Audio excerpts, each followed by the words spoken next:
صل على رسوله الكريم اما بعد فاعوذ بالله من الشیطان الرجیم بسم الله الرحمن الرحیم.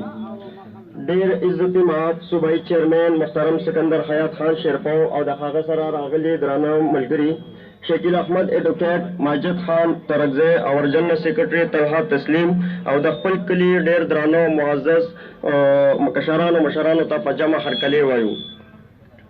د ماجد خان د ډیر کوششونو نه پس او زموږ د مشرانو د سوچ او د مشورو د فکر نه پس موږ دا فیصله وکړه چې زموږ د سیاسي د حلو ځلو اعتماد به چې کوم دی دا به قومي وطن پارټي وي او موږ دا یقین ساتو چې د قومي وطن پارټي به زموږ دا اعتماد به حال ساتي او د پارټۍ لپاره به هر قسم سیاسي حلو ځلو لپاره به زموږ خدمات هر ټایم به موږ موجود او حاضر وي. په آخر کې زه د خپل درانو د مشرانو د کشرانو د ټولو شکریا ادا کوم چې هغوی د خپل قیمتي وخت لپاره نه خپل ټایم ویستو او زموږ د شمولیتي پروګرام ښکلی سیوا کړه.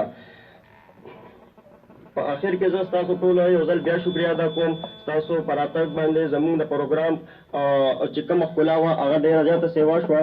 ستاسو ټولو ډېره مننه، شکریا، والسلام.